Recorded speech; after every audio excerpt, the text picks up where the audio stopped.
तो अभी तक हमने जाना कि चार्ज एक ऐसी इंट्रिंसिक प्रॉपर्टी यानी कि मटेरियल की खुद की ऐसी प्रॉपर्टी होती है जिसकी वजह से दो ऑब्जेक्ट्स के बीच में इलेक्ट्रोस्टैटिक फोर्स जनरेट होता है, या तो वो अट्रैक्टिव हो सकता है, रिपल्सिव हो सकता है।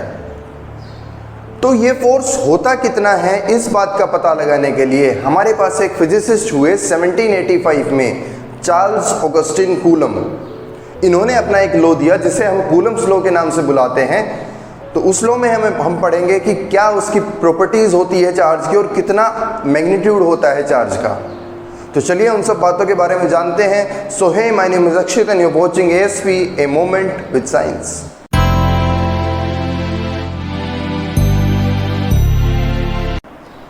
तो कूलम साहब ये कहते हैं कि अगर भैया आप दो पॉइंट चार्जेस लेते हो, दो स्टेशनरी पॉइंट चार्जेस क्या होते हैं, मान लिया ये कोई भी पॉइंट है, ये Q1 चार्ज है, ये मान लिया Q2 चार्ज है। इन दो चार्जेस को हम पॉइंट चार्जेस कब कहेंगे कि जो ये जो चार्जेस है इनका जो साइज है इनके बीच के डिस्टेंस के कंपैरिजन में बहुत स्मॉल होना चाहिए, तब ये कहलाएंगे पॉइंट चार्जेस। हमने मान लिया ये दो r डिस्टेंस पे रखे हुए हैं, तो इस केस में या तो दोनों प्लस या माइनस, कोई भी एक प्लस माइनस। तो हमने लास्ट क्लास में पढ़ा था जो अनलाइक चार्जेस होते हैं, जो एक जैसे चार्जेस नहीं होते, वो क्या एक दूसरे को अट्रैक्ट करते हैं, और जो लाइक चार्जेस होते हैं एक जैसे चार्जेस एक दूसरे को रिपेल करते हैं। तो या तो फोर्स ऑफ अट्रैक्शन होगा या फिर रिपल्शन होगा। तो कूलम साहब ये कहते हैं कि इन दोनों के बीच का जो फोर्स होगा, चाहे अट्रैक्शन या रिपल्शन, वो क्या होगा, वो इन दोनों के प्रोडक्ट के डायरेक्टली प्रोपोर्शनल होगा। ये साइन होता है डायरेक्टली प्रोपोर्शनल का, यानी कि ये जितने चार्जेस आप बढ़ाओगे उतने ही जो फोर्स की वैल्यू होगी वो इंक्रीज करेगी। क्लियर है।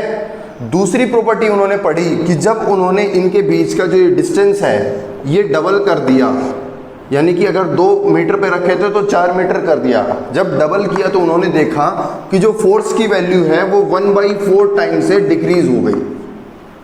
ठीक है। ऐसे ही जब ट्रिपल किया तो उन्होंने देखा 1/9 टाइम से डिक्रीज हो गई।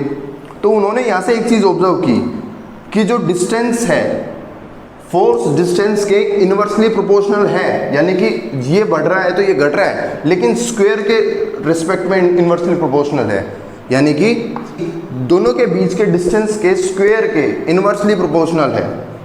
तो यहाँ से इन दोनों को जब वो कंबाइन करते हैं तो क्या आता है, F is directly proportional to Q1 Q2 upon R square.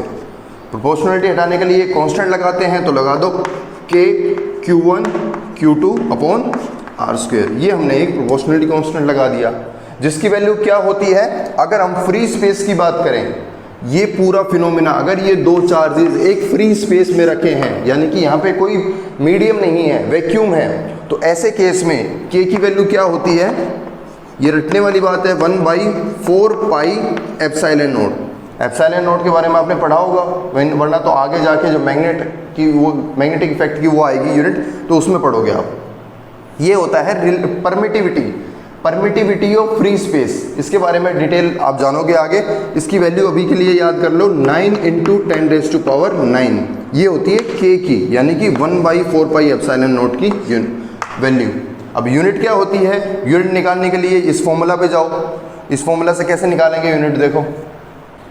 अब K की यूनिट निकालने के लिए हम क्या करेंगे, K को इस साइड रखो, बाकी सबको लेफ्ट साइड में ले जाओ। तो K की वैल्यू क्या आ जाएगी, F × R square upon Q1 × Q2, यानी कि क्या आ जाएगा, फोर्स की क्या यूनिट होती है, न्यूटन, रेडियस की मीटर, स्क्वायर है तो मीटर स्क्वायर अपॉन चार्ज की होती है कूलम, कूलम इंटू कूलम, यानी कि कूलम स्क्वायर। तो हमारे पास जो K की वैल्यू आई थी क्या, 9 × 10⁹, उसकी यूनिट क्या हो जाएगी, न्यूटन मीटर स्क्वायर पर कूलम स्क्वायर। ये आ जाएगी आपकी K की, यानी कि जो इलेक्ट्रोस्टैटिक फोर्स का कांस्टेंट है उसकी वैल्यू और यूनिट। क्लियर है। अब यहाँ से आपके पास एक क्वेश्चन अराइज होता है, वो क्या, डिफाइन 1 कूलम। आप 1 कूलम चार्ज को कैसे डिफाइन करोगे, इस फॉर्मूला का यूज करते हुए हम डिफाइन कर सकते हैं 1/4 pi epsilon not Q1 Q2 upon R square. मैंने आपको बताया था जब भी आपको किसी भी क्वांटिटी की एक यूनिट डिफाइन करनी हो तो आप उस फॉर्मूला में हर चीज़ को 1 पुट कर दीजिए, यानी कि क्या करेंगे, इस साइड में 1/4 pi epsilon not 1 into 1 charge मान लिया 1 कूलम और डिस्टेंस उनके बीच का मान लिया 1 मीटर। ठीक है, तो यहाँ से हमारे पास क्या निकल के आया, F is equal to 1/4 pi epsilon naught. ये 1/1 आ जाएगा, तो ये कोई लिखने की जरूरत नहीं है। तो एक चार्ज कितना हुआ, एक कूलम चार्ज कितना हुआ, जो कि मान लिया ये पेयर है चार्जेस का, अगर ये दोनों एक कूलम है और 1 मीटर डिस्टेंस पे रखे हैं, तो एक कूलम चार्ज वो चार्ज होता है जो इन दो पॉइंट चार्जेस के बीच में इतना फोर्स जनरेट कर दे। एक कूलम चार्ज कितना हुआ, अगर दो चीज़ों का चार्ज एक कूलम है तो वो इतना चार्ज है कि वो उन दो ऑब्जेक्ट्स के बीच में इतना फोर्स जनरेट करेगा। ठीक है, यानी कि कितना फोर्स, 9 इंटू 10⁻⁹ न्यूटन। इस बार मीटर स्क्वायर पर कूलम स्क्वायर नहीं लिखेंगे, क्योंकि इस बार हमने सिर्फ फोर्स की वैल्यू निकाली है ना। ठीक है, आप सोच सकते हो कितना बड़ा फोर्स है ये वैल्यू बहुत ज़्यादा होती है, 9 इंटू 10⁻⁹ न्यूटन। ठीक है, यानी कि अगर छोटे छोटे दो चार्जेस रखे हैं और उनका चार्ज एक कूलम है, 1 मीटर पे रखे हुए हैं, तो उन दोनों के बीच का फोर्स इतना होगा। ये बहुत ज़्यादा फोर्स है। ठीक है, अब जो फोर्स होता है वो एक वेक्टर क्वांटिटी होती है। तो चलिए कूलम्स लॉ का सेकंड पार्ट पढ़ते हैं हम, Coulomb's law in vector form. इसमें हम देखते हैं, मान लिया कोई भी सिमिलरली दो पॉइंट चार्जेस है Q1 and Q2, r distance पे रखे हुए हैं। ठीक है, दोनों पॉजिटिव चार्जेस हैं, तो एक दूसरे को रिपेल करेंगे। अब ये इसके ऊपर कितना फोर्स लगाएगा, पहले देखो किस डायरेक्शन में लगाएगा, ये भी प्लस ये भी प्लस, तो इसको रिपेल करेगा, यानी कि ये इसके ऊपर इस डायरेक्शन में फोर्स लगाएगा। सिमिलरली ये इसके ऊपर इस डायरेक्शन में फोर्स लगाएगा, रिपेल करेंगे ना एक दूसरे को। ठीक है, अब हमने मान लिया कोई भी फोर्स लगा, अब इस टाइम वेक्टर डायरेक्शन इन्वॉल्व कर रहे हैं ना, तो वेक्टर मान लिया हमने, ये फोर्स मान लिया F, ये किसने किसके ऊपर लगाया है, 2 ने 1 के ऊपर लगाया है, तो हमने इसका नाम दे दिया F12, यानी कि force on 1 due to 2, force जो एक पे लगा 2 की वजह से। ऐसे ही इसको हम क्या लिख देंगे, F21, यानी कि फोर्स ऑन 2 ड्यू टू 1। इतना क्लियर है, फोर्स ऑन 1 ड्यू टू 2 और फोर्स ऑन 2 ड्यू टू 1, दोनों के बीच का डिस्टेंस r। ठीक है, इतना क्लियर है।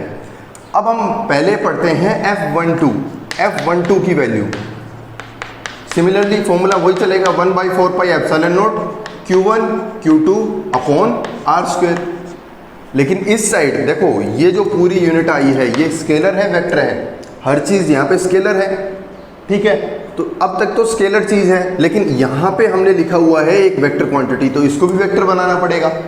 स्केलर को वेक्टर बनाते हैं तो हम क्या देना पड़ता है, एक डायरेक्शन देनी पड़ती है उसे, तो इसको डायरेक्शन दो।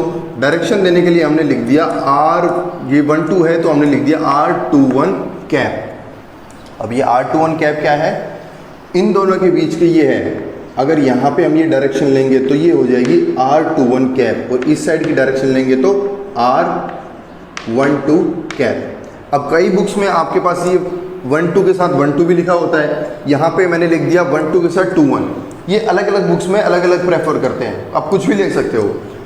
हमने मान लिया कि r21 ये क्या है, एक डायरेक्शन है इस फोर्स की, इस साइड में डायरेक्शन मान ली हमने। ठीक है, डायरेक्शन किस चीज़ की है, ये जो इनके बीच का डिस्टेंस है ना, इसकी डायरेक्शन है ये कि किस डायरेक्शन में एक दूसरे के रिस्पेक्टिव में ये रखे हुए हैं। ठीक है, अब ये वेक्टर क्वांटिटी बन गई, यहाँ पे भी वेक्टर यहाँ पे वेक्टर। अब ठीक है, अब दूसरे फोर्स की बात करते हैं, F21 ये क्या आ जाएगा, 1/4 pi epsilon not Q1 Q2 upon r square. अब फिर से इसको भी बनाओ, अब इस बार 121 लिखा है तो यहाँ पे क्या लिख देंगे, r12, और ये कैप।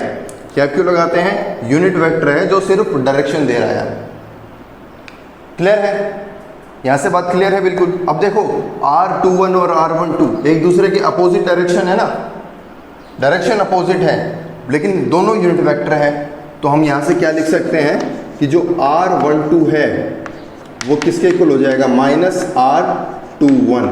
भाई मैग्नीट्यूड तो सेम है, डायरेक्शन ही तो अपोजिट है, अपोजिट डायरेक्शन मतलब साइन एक का नेगेटिव एक का पॉजिटिव, तब इक्वल हो जाएंगे। तो यहाँ से हम क्या लिख सकते हैं, जो F12 है ठीक है, इसकी जगह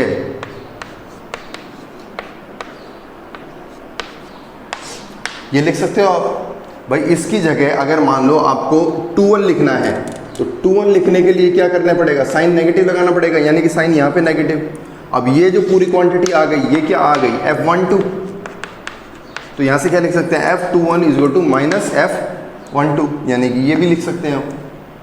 हमने यहाँ से क्या चीज़ देखी कि ये जो फोर्स है इसने इस पे फोर्स लगाया, ये इक्वल है और ऑपोजिट है। इस चीज़ का मतलब क्या है कि ये जो फोर्सेस है इनका मैग्नीट्यूड इक्वल है, लेकिन यहाँ पे प्लस साइन है या यहाँ पे माइनस, यानी कि इनकी डायरेक्शन अपोजिट है। तो कूलम्स लॉ में यहाँ से क्या निकल के आया कि जो 2 पॉइंट चार्जेस के बीच का फोर्स होता है ना, एक जितना दूसरे पे लगाता है दूसरा चार्ज भी उस पर उतना ही फोर्स लगाता है। सिर्फ डिफरेंस क्या होता है, दोनों की डायरेक्शन अपोजिट होती है, यानी कि फोर्स की क्वांटिटी सेम है, डायरेक्शन अपोजिट है। ठीक है, ये निकल के आया हमारे पास, एक पेयर निकल के आया फोर्स का, अपोजिट फोर्स का पेयर निकल के आ गया। क्लियर है। अब हमारे पास एक ये इक्वेशन निकल के आई है, F12 is equal to minus F21 vector form में, यानी कि इनकी मैग्नीट्यूड सेम है लेकिन डायरेक्शन अपोजिट है। इक्वल एंड अपोजिट फोर्स, यहाँ पे आपने एक टर्म ऐसी कहीं पहले भी पढ़ी है, +1 क्लास में याद करो, न्यूटन्स लॉज में। न्यूटन का 3rd लॉ क्या कहता है, every action has equal and opposite reaction. ये सिमिलर चीज़ है ना, एक ने उस पर फोर्स लगाया, वो इक्वल एंड ओपोजिट दूसरे पे फोर्स लगा रहा है, यानी कि क्या हुआ, जो कूलम्स लॉ है वो किसको फॉलो करता है, न्यूटन्स लॉज को फॉलो करता है। न्यूटन के 3rd लॉ को कूलम लॉ फॉलो कर रहा है। बात क्लियर है। तो हम लिख सकते हैं कि जो कूलम के फोर्सेस होते हैं वो एक्शन रिएक्शन पेयर होते हैं। क्या लिख सकते हैं,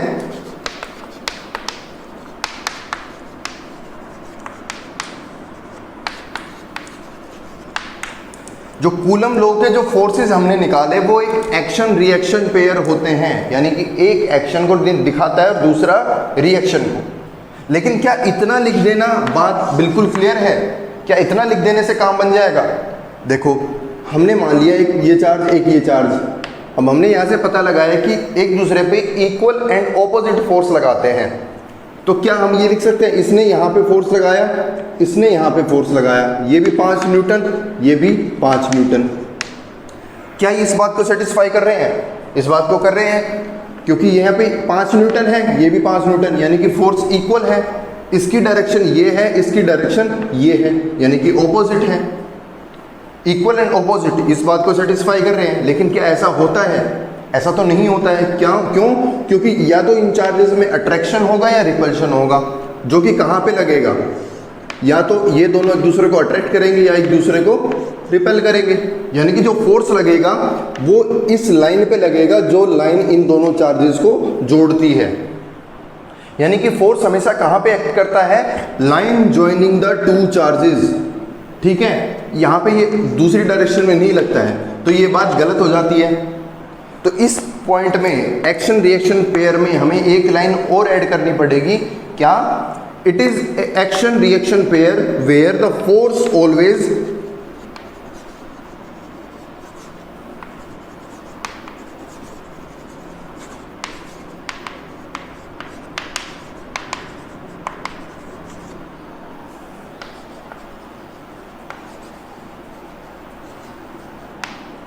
क्या आ जाएगा? It is an action reaction pair where the force always acts along the line joining the charges. जहां पे जो फोर्स की बात कर रहे हैं वो कहां पे लग रहा है? इस लाइन के अलोंग लगेगा, या तो दूसरी साइड में या फिर एक दूसरे की साइड में, या तो अट्रैक्शन या रिपल्शन। क्लियर है? तो ये होगी इसकी प्रॉपर डेफिनेशन, प्रॉपर जो स्टेटमेंट होगी ये पूरा इसके साथ लिखना पड़ेगा। क्लियर है? अब जो हमारे पास ये कूलम्स लॉ निकल के आया है, कूलम्स का फोर्स निकल के आया है, इसकी रेंज क्या होती है, यानी कि कितने डिस्टेंस तक ये काम करता है। तो हमने जाना कि ये जो लॉ है इसका जो फोर्स है ये 10⁻⁻15 से 10⁻+18 मीटर तक ये इसकी रेंज होती है। ये बहुत ज़्यादा रेंज हो जाती है। देखो इतनी रेंज तक ये आसानी से इजीली कैलकुलेट कर सकते हैं इस फॉर्मूला की हेल्प से। और लो रेंज क्या है, 10⁻⁻15। अब ये चीज़ क्या होती है, आपने पहले पढ़ा होगा, जो साइज है, ये जो 10⁻⁻15 है, ये क्या है, साइज ऑफ न्यूक्लियस। यानी कि हमने क्या देखा कि न्यूक्लियस के साइज तक, तो अगर ये न्यूक्लियस है, इसके साइज तक हम अगर बात करें, इनके बीच का डिस्टेंस अगर 10⁻⁻15 है, यहाँ तक तो फोर्स काम करेगा। लेकिन अगर इससे और पास लाएंगे तो ये फोर्स काम नहीं करता है। ये इसकी लिमिटेशन आ गई। लिमिटेशन में लिख सकते हो कि ये इस डिस्टेंस से कम डिस्टेंस पे काम नहीं करता। और क्यों नहीं काम नहीं करता, क्योंकि इसके बाद जो फोर्स आता है वो आता है आपका न्यूक्लियर फोर्स। जब हम डिस्टेंस को इससे कम करने लगते हैं तो जो न्यूक्लियर फोर्स है वो इलेक्ट्रोस्टैटिक फोर्स पे हावी होने लगता है, वहाँ पे हमारा न्यूक्लियर फोर्स काम करने लगता है, इसलिए नहीं हो सकता। लिमिटेशन में और पॉइंट क्या ऐड कर सकते हो, मैंने अभी आपको बताया था, स्टार्टिंग में लेकर चले थे कि 2 पॉइंट चार्जेस लिए और रेस्ट पे लिए, तो ये दोनों लिमिट आ गई ना आपके पास। एक तो क्या कि हमें जो चार्ज लेना पड़ेगा वो रेस्ट पे लेना पड़ेगा, ठीक है, तो ये लिमिटेशन है, हर बार ऐसा पॉसिबल नहीं हो पाता। दूसरा कि हमें पॉइंट चार्ज लेना पड़ता है, ये दोनों इसकी आप लिमिटेशन में ऐड कर सकते हो। तीसरी लिमिटेशन आए तो क्या ऐड कर सकते हो कि इस डिस्टेंस से कम डिस्टेंस पे ये काम नहीं करता है। क्लियर है? तो इस लेक्चर में इतना ही करते हैं, आगे आने वाले लेक्चर्स में हम आगे प्रोसीड करेंगे। All the best, thank you.